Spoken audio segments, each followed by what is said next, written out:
What's good, YouTube? It's Justice I Used to Be Paying. Today I'm back with another video. And in this video, I'm going to be talking about how Kendrick Lamar outplayed Drake and where Drake really went wrong, in my opinion. But before I get into that, make sure you leave a like, comment, and subscribe. Do all those things. It helps me out a ton. And we are on the road to 50K. We just hit 25K. I appreciate everyone that subscribed. But if you haven't subscribed yet, do it now. Now that the Drake and Kendrick Lamar beef has been brought to a halt, I can really give more of my thoughts now that everything has pretty much stopped and it's not moving at 1,000,000 miles per hour anymore. And I say it's been brought to a halt because I don't believe this beef is over. Now, when I say over, I don't mean in terms of public perception, because in terms of public perception, this thing it's over. It's a wrap. All right, Kendrick won in the eyes of most people. Maybe the Drake stans are still out there saying no, Drake won, but for the most part, in terms of public perception, it's pretty much over. But I don't think that the beef is over in terms of them dropping music or dropping diss tracks against each other. I think Drake in this instance is going to be able, or not going to be able, but going to be more willing to take this further than we probably would expect. I think Drake is going to be a lot more willing to kind of crash out, not literally and do something crazy to Kendrick and try to get him harmed, but in a musical sense, I think he's going to be a lot more willing to crash out in this beef, because I think Drake still harbors a lot of pain and embarrassment in his heart from what happened with the whole Pusha T thing and how that was super embarrassing for him and how he never really got his lick back there. I think Drake still holds a lot of that in his heart, and he doesn't want that to happen here. He doesn't want to have that same feeling again. So in my opinion, I think Drake will probably drop something again, whether that's tomorrow, whether that's in 6 weeks, whether that's in 6 months. I don't know, but I just have a feeling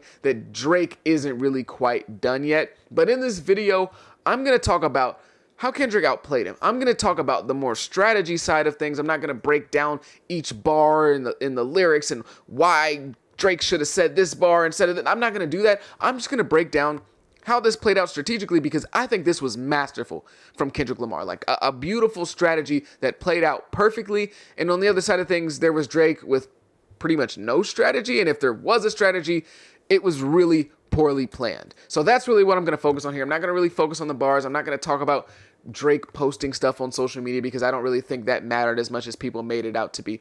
But I'm going to focus specifically on the strategy side of things. And this video may end up being a longer video because I feel like I have a lot to say about this. I've been telling you guys literally since the very beginning of this beef. Well, not the very beginning, back 10 years ago, but the beginning of this new era of the beef. I've been telling you guys that Kendrick has been outplaying him since the that verse, since that literally came out. Okay, the entire time throughout this beef, Kendrick has made Drake be the one to kind of initiate things. He's kind of made Drake be the guy that's showing his hand oftentimes, but he's also still responding to Kendrick while being the one that's initiating things. Kendrick has made it so where Drake is the guy that's initiating these rounds, but he's never the aggressor. He's initiating these new rounds of diss songs, but he's always responding to Kendrick or trying to catch back up to what Kendrick just did or how Kendrick just played it. He's been playing defense literally almost the entire time when it comes to this beef. Okay? Drake has been the one initiating all the rounds, but he's never been the aggressor. Kendrick has always been the aggressor. And if Drake has ever been the aggressor throughout his beef, it lasted for a very short amount of time. To really start things off, we have to look at the that verse, right? The that verse is what kind of kicked everything off. It kicked everything into gear. But this wasn't the first time that Drake and Kendrick have, dissed each other. We all knew that, right?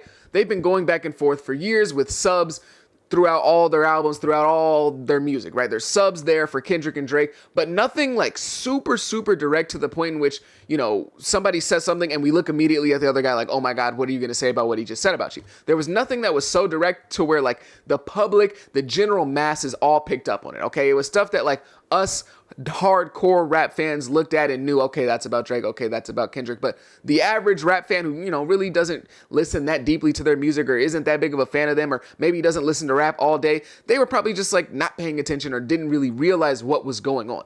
But with what Kendrick did on that, it was so direct that everyone got it instantly. We all knew who he was talking about. Okay, F the big three, it's just Big Me. He's talking about Cole and Drake. For all your dogs getting buried. Okay, he's clearly talking about Drake. It was such a direct verse that Drake could not ignore it. It put Drake in a sort of conundrum to where now everyone's oh my gosh, Kendrick just said this about Drake. What's Drake gonna do? Okay, you can't just ignore the that verse. And what's also so great about the Like That verse is the fact that this was a commercial hit. Okay, this was a banger. This was a song that went everywhere.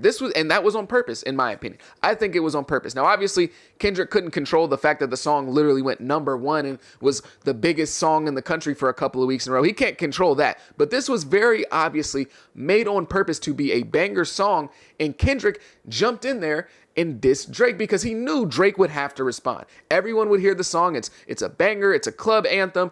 Everyone's hearing the song. Everyone's hearing Kendrick very obviously diss you. You have to do something about it now. That was clearly the plan. And it was very much on purpose that Kendrick dissed Drake on a Metro and Future song, right? That was very obvious because this is a big album. They make club anthems. They make party anthems. So everyone's going to hear this.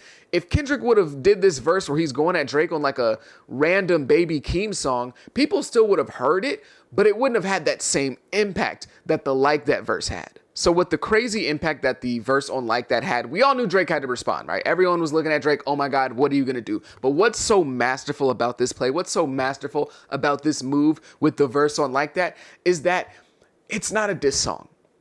Like That is not a diss song. Like That has a diss on it. It has a diss from pretty much the start to the end of Kendrick's verse, but it's not a diss song.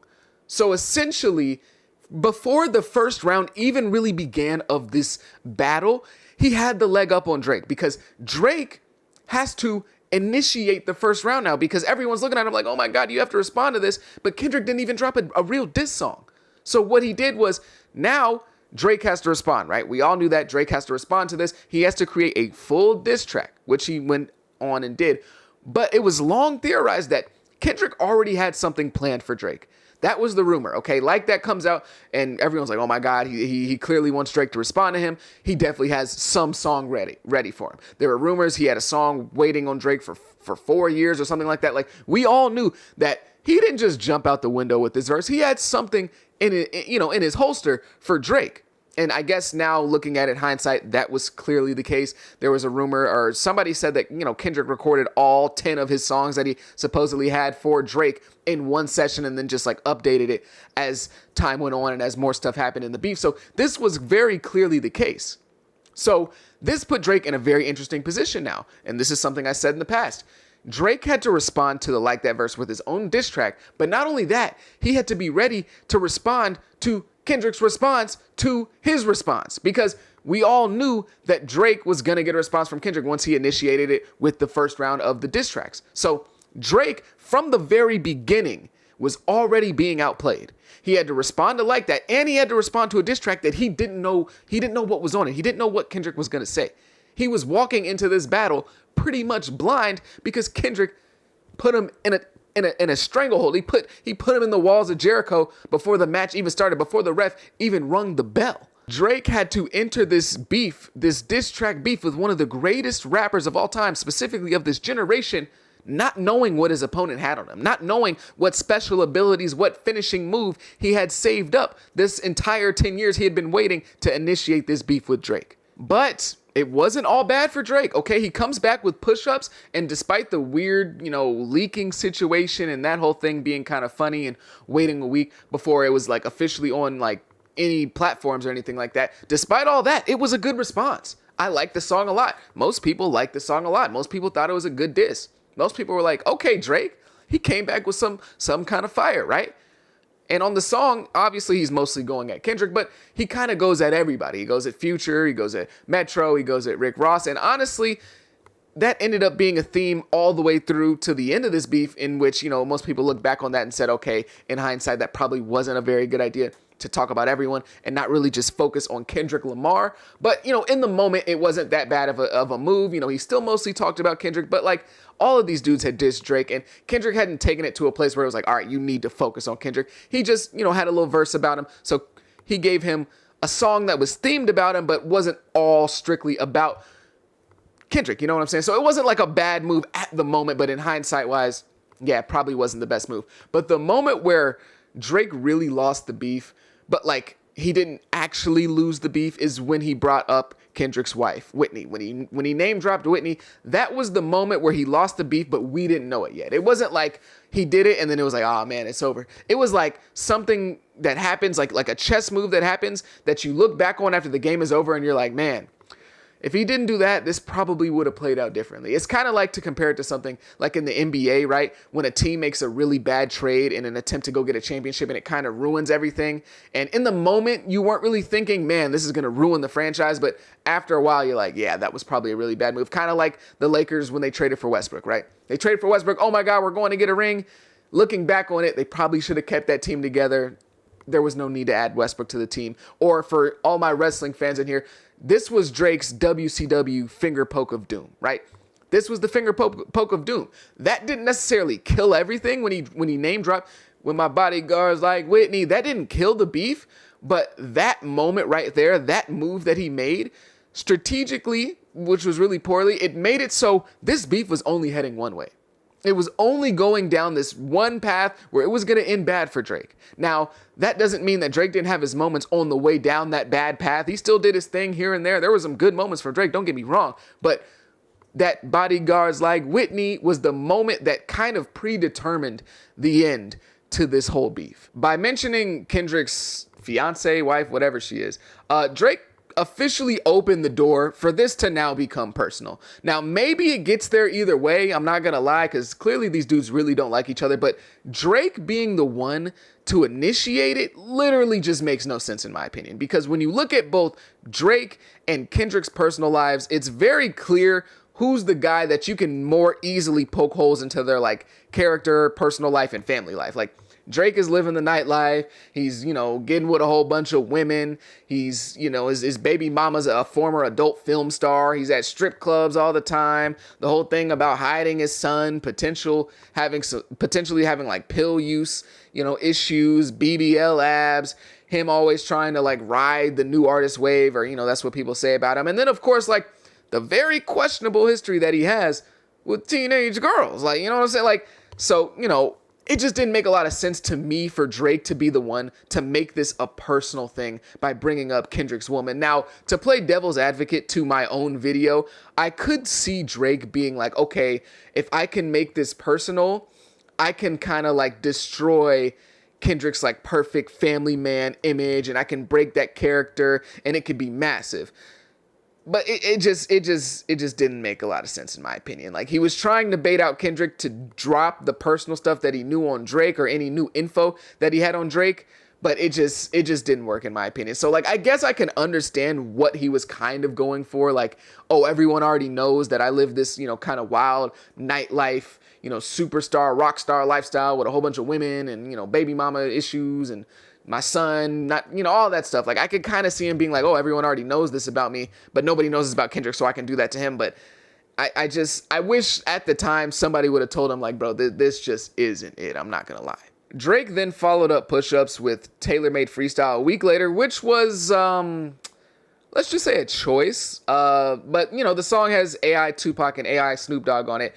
Now, this song really didn't land that well with a lot of people because Drake was putting words into the mouths of hip-hop legends, specifically Tupac, really, because he's no longer here to speak for himself, so it kind of came off really badly to a lot of people. And obviously he was using Snoop and Tupac to be like, hurry up and drop Kendrick, like, we need you to save us from Drake, like, hurry up, the West Coast needs you, and all that stuff. Now, me personally, I wasn't the biggest fan of it, but I understood what Drake was really trying to do. It wasn't like he was actually trying to, like, speak for Snoop Dogg and Tupac. He was just trying to troll Kendrick with two of his idols, two West Coast idols, specifically Tupac, who's somebody that, Kendrick loves, like, with his whole heart. So it was very clear that Drake was trying to do this to make Kendrick upset and hurry him up and make him drop what he knows about Kendrick and hopefully drop some personal stuff about Drake. And he also kind of brought up that, like, Kendrick avoided dropping because Taylor Swift, that's why it's tailor-made. Like, oh, he's avoiding Taylor Swift, which, is pretty funny or whatever. It's cool. And actually, Drake has a very good third verse on here. His verse where he actually raps as himself is a very good verse, and I think it's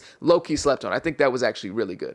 But a part on here, again, where Drake's strategy just, dude, like, what are you doing? He brings up the young girl's accusations before Kendrick even does. He says, talk about him liking young girls. I heard it on the Budding podcast. It's got to be true. He says it in Tupac's voice, which is crazy. Tupac watching the Joe Budding podcast is insane, but he basically tries to do what Kendrick did in terms of like getting ahead of the story, right? Because Kendrick in the song Euphoria, it says you're gonna make up lies on the family front because you heard Mr. Morale. Something similar to that. Don't say, oh, he didn't exactly say that word for word. You know what I'm trying to say. He basically was saying, Drake's gonna lie about my family. I already know this. And he got ahead of the accusations that Drake brought up, which, people still took seriously, but for the most part, a lot of people were like, oh, he already predicted this.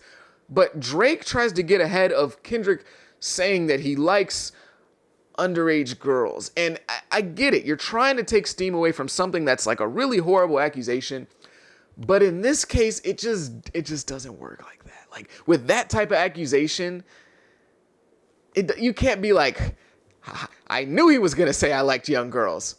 And I get it. He's saying he doesn't. Like, I'm not saying that Drake is saying, oh yeah, I like kids. And he's going to say, no. I get it. He's trying to say, he's going to say this false thing about me. It's not true. But when it's something like that, it's kind of hard to get in front of it. Like, he's going to say, I like kids, don't believe him. Like, it's just a bad look in general. I get what he's trying to do. You got to protect your character, but it's a bad look. Then we pretty much got a week off, but that was followed up with the release of Euphoria. And this was really like Kendrick's best move, in my opinion. I made an entire 40-minute video about it. Because what Kendrick was able to do with this track is respond to Drake with a really good response that brought a lot of valid criticisms and critiques and disses that made people swing to Kendrick's side without having to attack Drake on a personal level or, like spill the tea and try to take it there. Yet he also warns Drake on the exact same song, if you take it there, I'm taking it further. That's something you don't want to do. Kendrick also brings back the Heart Part 4 and says, don't tell no lies about me and I won't tell the truth about you. And he's already framing whatever he says as the truth and whatever Drake says as a lie. And in general, let's be honest, if we're looking at like the character of these two artists, Kendrick is the more reliable narrator. I'm sorry, like even me, I love both of them, but like just you have to be unbiased and say, if I was looking at their character, who would I believe more when they say something? Probably going to be Kendrick. Like, I don't think that's a ridiculous thing to say. And Kendrick introduced in this song really his most potent argument outside of like, the accusations about like young girls and trafficking and all that stuff, which is that Drake isn't of the culture. That was really his most potent argument outside of like the accusations and stuff. Questioning his blackness and him saying the N-word and basically in a way setting up the whole not like us angle, which really ties a ribbon around this entire beef. Kendrick was able to hit Drake with a very strong response to push-ups, essentially a very strong liver shot without having to hit Drake below the belt or say and expose all the things that he, I guess knows about Drake and wants to expose about him later on. He was able to do it without having to use those things, which kind of keeps his nuke in the chamber still. He still has his nuke behind him. And it also at the same time took away a lot of the steam out of Drake's nuke, right? Because Drake has been talking about this red button. He talked about it on push-ups. He's been talking about it. He talked about it before this beef even really started. He talked about the red button, right? That's what he's been gassing this whole time. But the red button is really supposed to be a defense mechanism, all right? The red button isn't an offensive thing, or otherwise Drake would have dropped this first, or he would have dropped this years ago on everybody in the game. The red button is a defense mechanism. It's his response to everybody coming at him with all their best work, and he's like, all right, you said all these crazy things about me. You said this, you said that. You apparently know this about me. Bet. Red button. Boom, it's over, right? That was supposed to be the whole thing. It's a defense mechanism. But by Kendrick being able to get people back on his side and saying that he's winning the beef again without even having to drop his most potent information or his craziest accusation or secrets that he knows about Drake, he kind of takes the steam out of the nuke.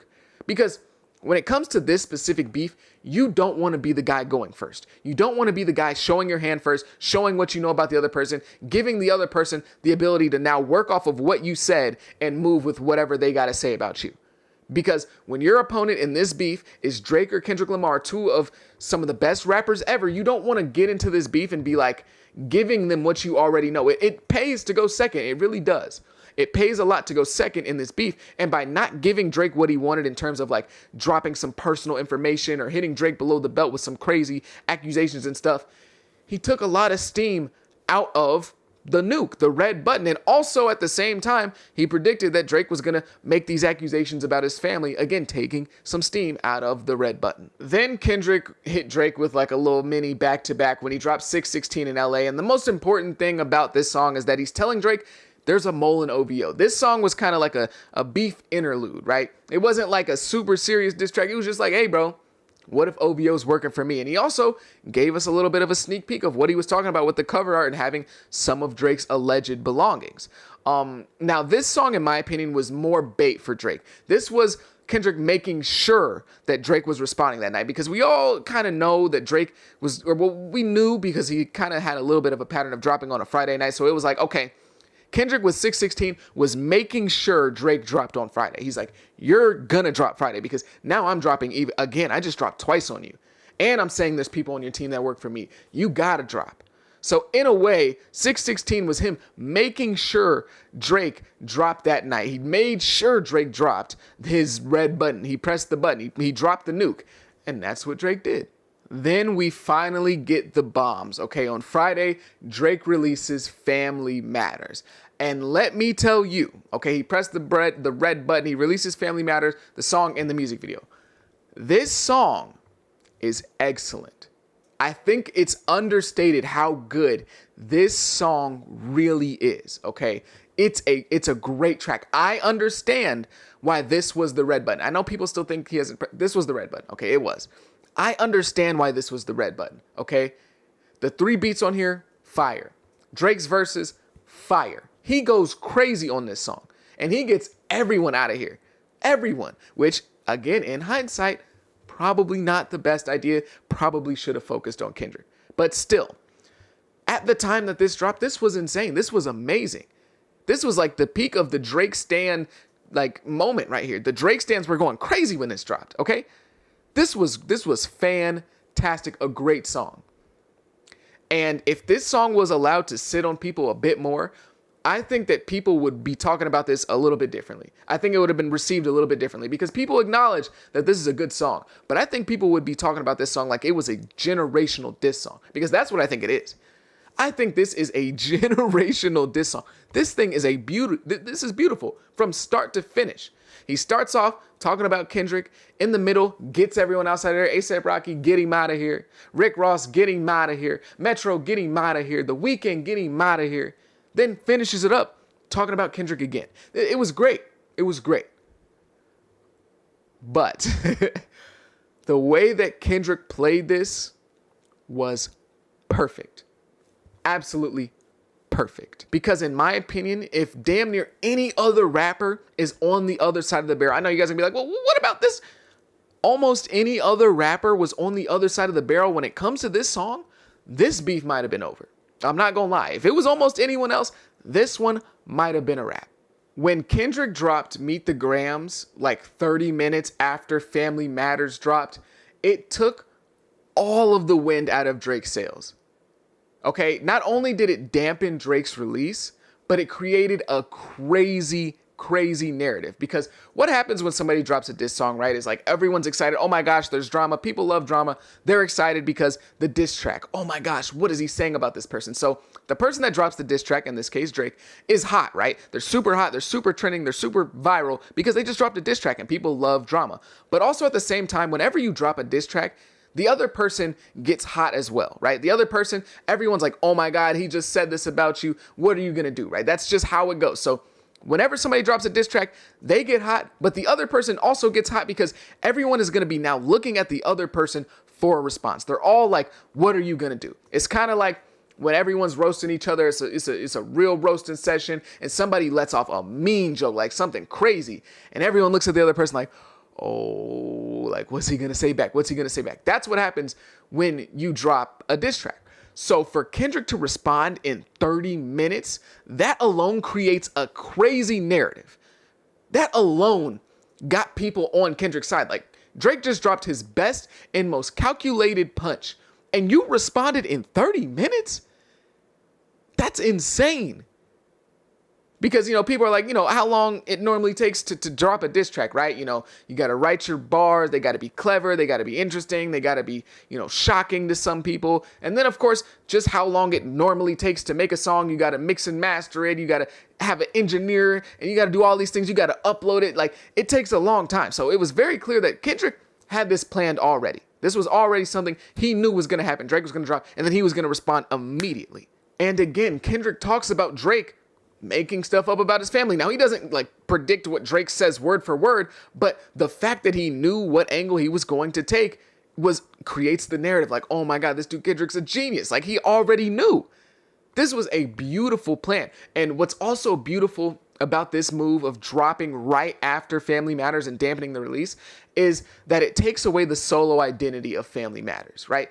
And what I mean by that is all the other diss tracks in this beef have a solo identity. Even if you want to bring up like that and what's the song with J. Cole? Oh my gosh, I can't think of the name of it. A First Person Shooter. Even if you want to bring up those songs too, they all have individual identities. All right, there's First Person Shooter, then there's Like That, then there's Push-Ups, then there's Euphoria, and Taylor Made Freestyle. Sorry, I forgot about that one. And 616 in LA. Like, they all had their own personal identities, but with Family Matters, whenever you think of Family Matters, whenever you talk about Family Matters, you're gonna immediately think of Meet the Grams. Meet the Grams and how it was dropped and when it was dropped completely took away that solo identity of that song. Because whenever you're talking with your friends or your boys and you're like, man, y'all heard that Family Matters? It was crazy. Family Matters was really a crazy diss song. Somebody in the room is going to be like, yeah, but Kendrick responded in 30 minutes, bro. Meet the Grams came out right after that and it was better. That's what they're going to say. Even if, you have arguments on which song is better, it doesn't matter which song is really better in this instance of what I'm talking about. It's just the fact that he took away all the identity from the song. Even if you're the biggest Drake stan in the world and you love that song, you think it's the best song to come from this beef, in the back of your mind, when you play Family Matters, you think to yourself, this is a great song, but damn, Kendrick really responded in 30 minutes? That narrative is there before you even really click on the song and play it. Family Matters as a diss song does not have its own identity. When you think of Hit 'Em Up, you don't think of what the response was. You just listen to Hit 'Em Up. Now, maybe that's for my generation. Maybe the older people do. But like, you just think of Hit 'Em Up, right? You just think of that song. When we think of Back to Back, we don't care about what Meek Mill had to say in response. We're just thinking about Back to Back. That's how it goes. But with this song, the solo identity is gone. It's forever tied to Meet the Grams, and Meet the Grams is forever going to be looked at as a crazy move of Kendrick squashing that song. This, to me, was the move that officially won Kendrick the beef because I knew how the public would look at this. Because not only was it a brilliant move, but it was a great song as well. Meet the Grams took all of the wind out of the room. It took all the air out of the room, okay? Meet the Grams was a slow, diabolical breakdown of Drake's character through the lens of his family members and potentially a new one. Now, I'm just going to say for the record, no, I don't think Drake has a daughter.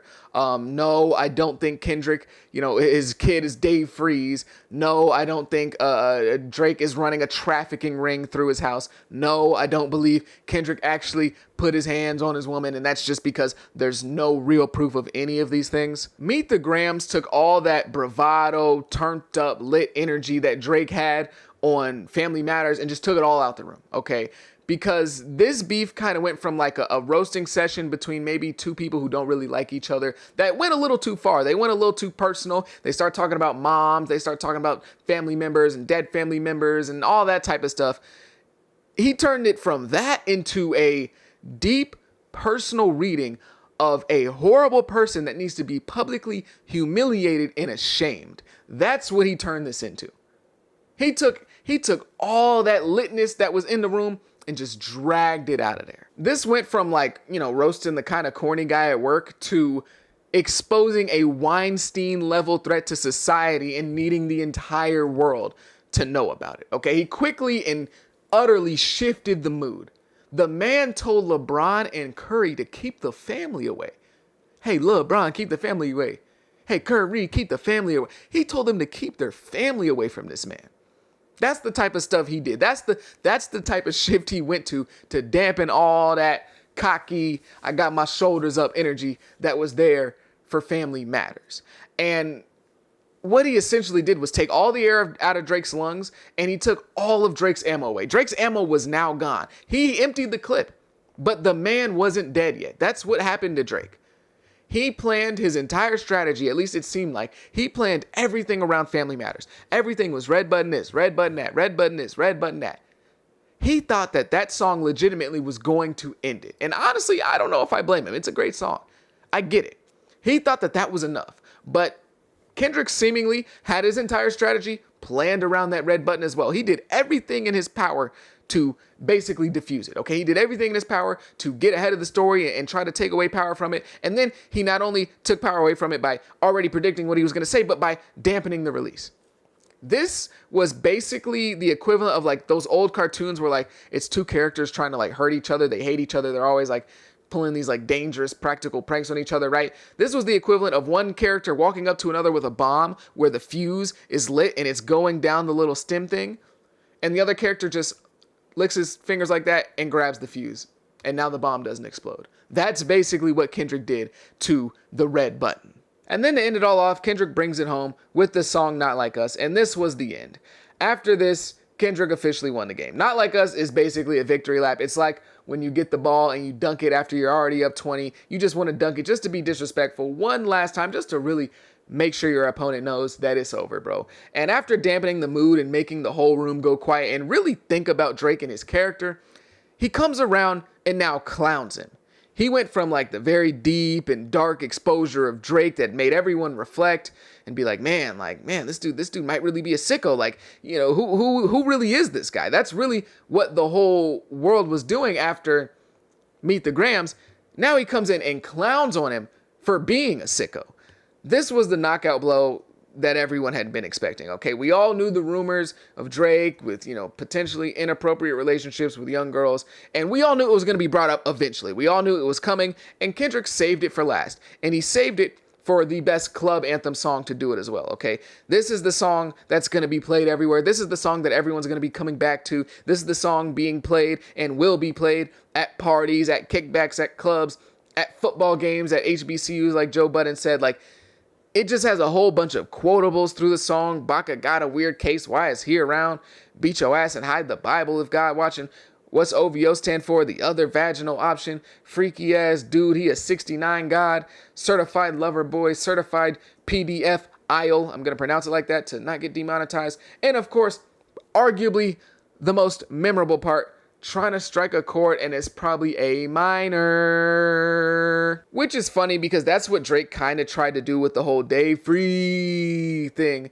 So he took what Drake did and did it better. And this song, also outside of calling Drake a PDFIL, focuses on the whole thing about Drake being an outsider. Drake not really being of the culture, and it's very effective because these are old criticisms of Drake that have been around for a very long time that have kind of gone quiet recently. And so he brings it back up and ties it all together with him also being one of the strongest voices in hip-hop culture. It really brings this conversation back up to the forefront.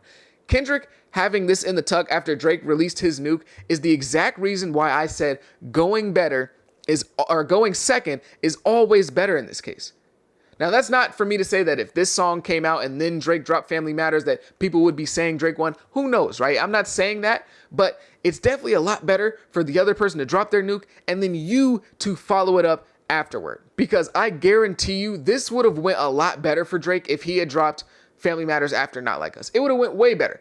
Drake stans wouldn't have been the only one saying he winning because for the most part, it's really just Drake stans saying that he won the beef. Outside of Drake stans, nobody really thinks that. But if it would have went the way I just put it, where Not Like Us comes out, then Family Matters, there would have been a lot more people on Drake's side just because he was the person that went second, and that narrative of him, you know, having this crazy response to Drake wouldn't have been there. Now, Drake did put out the Heart Part 6, and Kendrick didn't respond to it. He put it out like a couple of days later or something. And honestly, it was a good move for Kendrick to not respond to it. There was really just no reason to, because Drake is playing defense for 3 minutes on this record, pretty much. Now, I had said he'd been playing defense pretty much the whole beef, but this was like really playing defense in this case.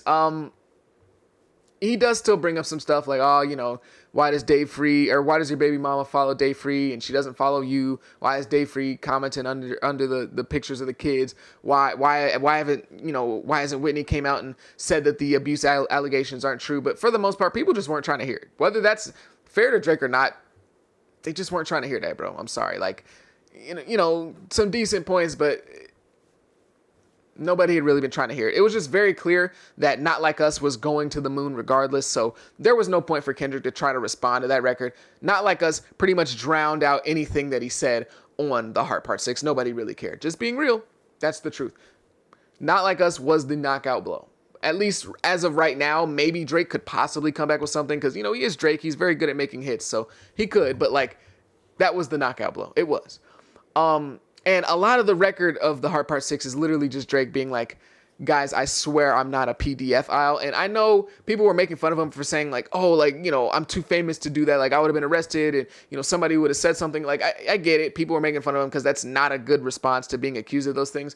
But there really is no way. There's no good way to respond to those allegations when there is like, I won't say evidence of him, you know, being a PDF aisle, but there's instances of weird behaviors with younger people. So there's no real good way to be like, guys, I swear I'm not. Like, if I would have, I'd be arrested, right? Like, it just doesn't work. There's just no good way to respond to these types of things. So Drake was just kind of in between a rock and a hard place situation, because if people, you know, saw him not address the allegations, they'd be like, oh, he addressed not having a daughter, but didn't address that. Like, you know what I'm saying?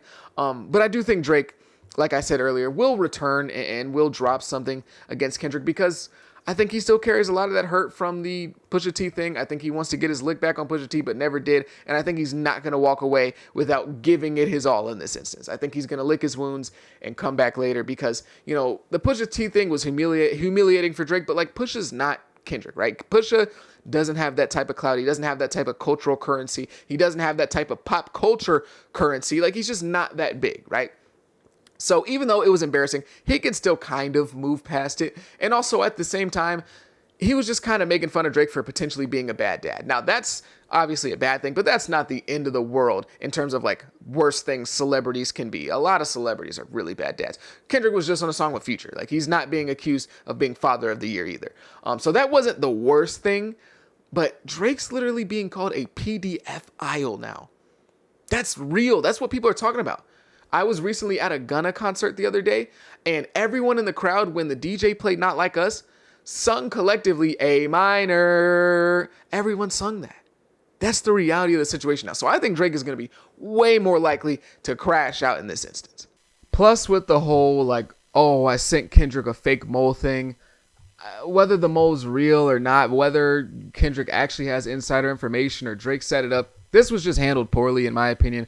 If Drake really does have a fake mole and he really pretended to have a daughter and sent him the information and set him up, he should have come with the receipts for that. He should have made the fake text messages that he was sending Kendrick the cover art of the thing, or made a music video with visuals showing, you know, this fake mole texting Kendrick or something, just something of the sort, that to have some sort of receipts for this. Because yeah, you could just say it was a fake mole, and honestly, I don't believe Drake has an illegitimate child that's a daughter that's running around here somewhere. But like, it just really didn't do anything. It really didn't do anything, because a lot of people were just like, oh, you're just coping because Kendrick actually outplayed you and he has a mole and you're just trying to cover up for it. So the whole thing was just handled really, really poorly. If Drake really did have a fake mole, then he went about this the worst way possible, which honestly leads me to believe that there isn't a fake mole.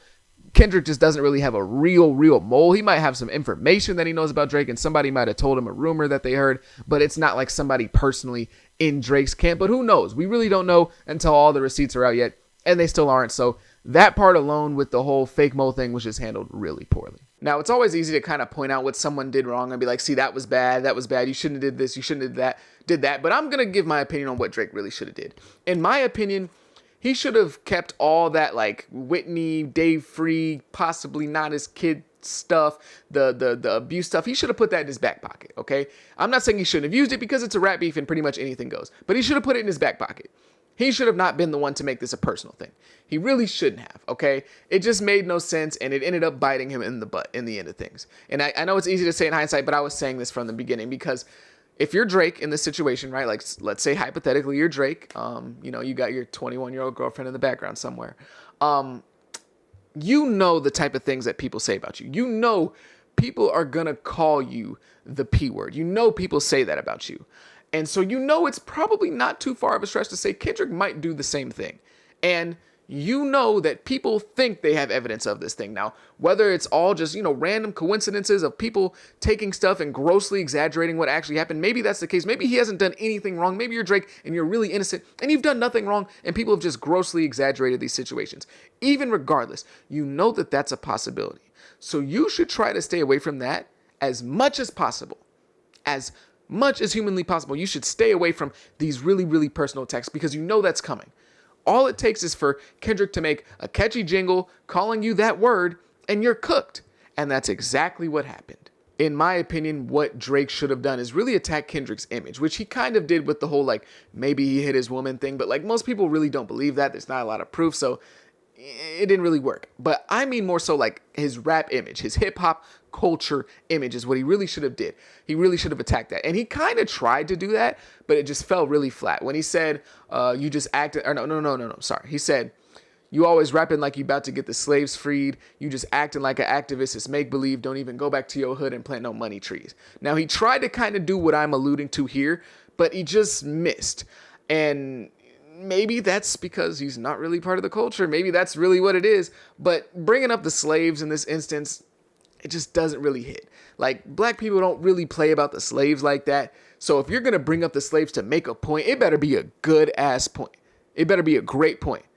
Because a lot of people, when they heard you always rapping like you're trying to get the slaves freed, they didn't even listen to the rest of what he said in continuation from that point. They just heard slaves freed. You're rapping like you're trying to get the slaves freed. And they're like, what? You're saying freeing the slaves is a bad thing? So they didn't give Drake a fair shake in that instance. But you got to understand your audience and how they take certain things. And maybe that's just because Drake isn't really part of the culture. Maybe that's what that means. Drake should have focused way more on this aspect of things. I really think this would have worked way better. If he would have attacked Kendrick and, you know, tried to talk about him being like, look, dude, you pose yourself as an activist, as some sort of cultural harborer, or as some sort of, you know, conscious rapper, but that's not who you are.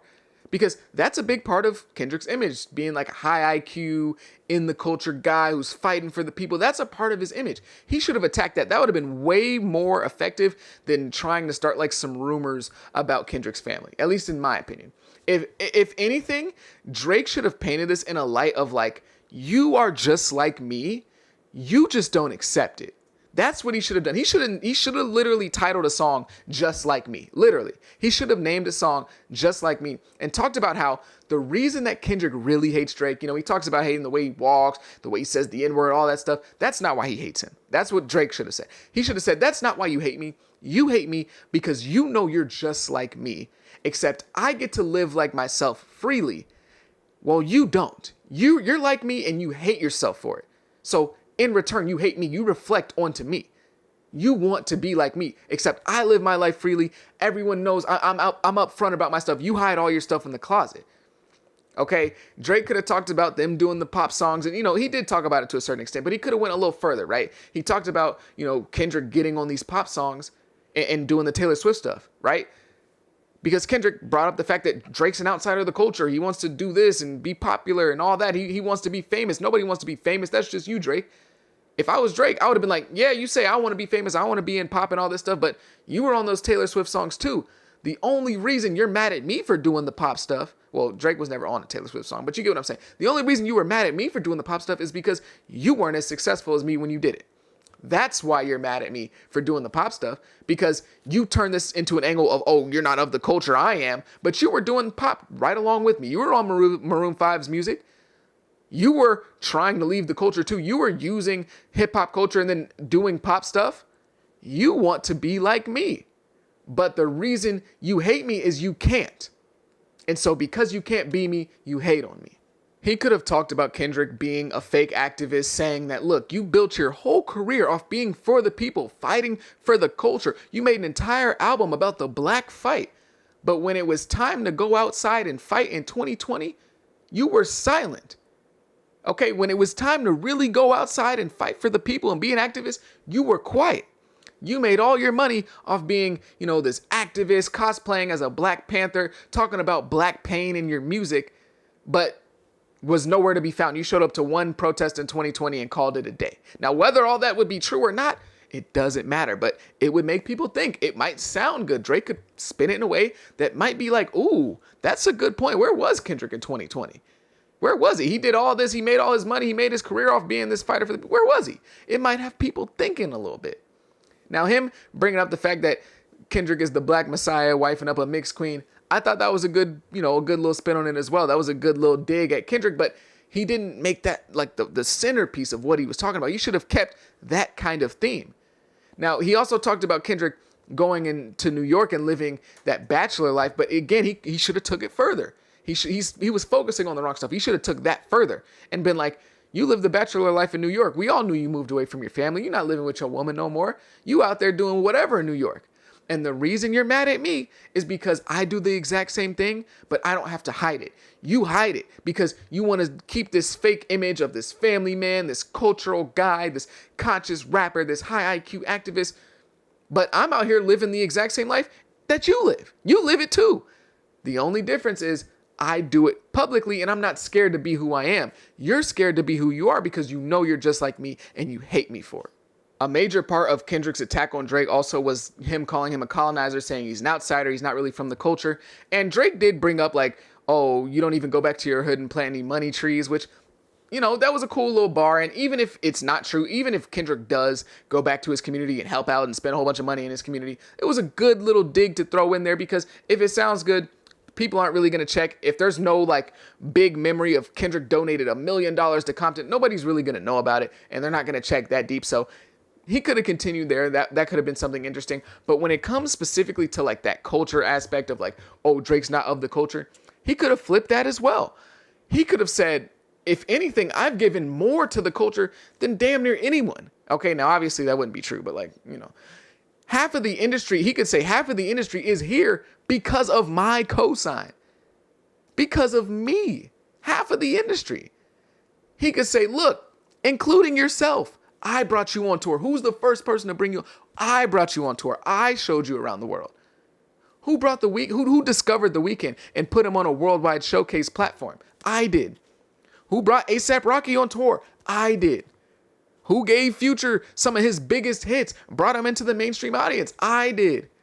Who gave Rick Ross most of his hits? I did. Okay, who helped out 21 Savage in the beginning? I did. Who helped bring up people like the Migos? Who brought the Migos on the Migos onto a worldwide scale, onto a mainstream scale? I did. Who brought up I Love McConan and Blackboy JB and all these people? Now, I would say that he should probably really only mention like the guys that he's beefing with. Nobody like 21 and like all those other guys. Like people you're still on good terms with, don't probably mention them. But like you get the idea. Drake could say, listen, y'all call me a wave rider, and sure, you know what? You can have that opinion. But you can't deny that I've helped put a lot of these people on, okay? As much as you want to say, oh, he was clout chasing and he just wants to ride the new artist, there's no denying that Drake has helped a lot of artists get into a bigger bubble and get way more eyes on them. There was a point in time where Smiley was an artist being talked about. Smiley, okay? So that should tell you enough about that Drake kind of cosign. Now, maybe it's died down recently, but still, you get the point. Drake could say, I've given back to the culture. I've helped a lot of artists who are considered cultural artists now. I've given more than anybody, arguably. What have you given, Kendrick? What have you given back? What have you given to artists in the culture? What, you've given us Baby Keem, your cousin? That's all you've given? I've given half the industry. He could paint it in a way like that. That would have been really good, in my opinion. Kendrick in this beef positioned himself as the guy representing the culture, and Drake is the perversion of the culture. But he's arguably the second biggest rapper in the world, talking about Kendrick. You know, it's like him or like Ye or something like that. Drake could say, just because, you know, you weren't able to touch my commercial numbers doesn't mean now you're the culture. You tried to be me. You just couldn't. Your biggest songs are the pop rap songs, just like mine. You make music for the charts, just like I do. Most of your audience is white, just like mine. Just because you pretend to be an activist doesn't mean you are one and that you are the culture. You are the system, just like me. But I don't pretend to be this person that's, you know, anti-establishment. I don't pretend to be someone I'm not, which is, you know, kind of ironic, but it would sound good. Just trust me, it would sound good. I'll be out here making hits, rapping, singing, and everything in between, and you go back home and you write your black savior raps to make more money off of black pain while actually not doing anything in reality when the time comes. I think this angle for Drake would have worked out way better. This should have been the main angle, exposing Kendrick as this fake activist, fake, you know, high IQ, fake conscious rapper. I think that would have worked way better than the whole Dave Free kid stuff and abuse stuff. He could have kept it in his back pocket. He could have kept it in his back pocket just in case Kendrick went the whole personal family route and called him a P3DO. He could have kept that there. But that shouldn't have been his main route. But overall, in general, Kendrick just outplayed him on so many different levels. I think it's just very clear that one person meticulously planned this out, had a beautiful strategy waiting on the other guy, and the other guy just kind of went in there thinking he was just going to win because he's Drake. But that's just my opinion. Maybe I'm wrong. If you made it to the end of this video, you are a soldier, because I know this video is super long. But if you made it to the end, I greatly, greatly appreciate you. Have a good day. Be safe. Be blessed. Peace.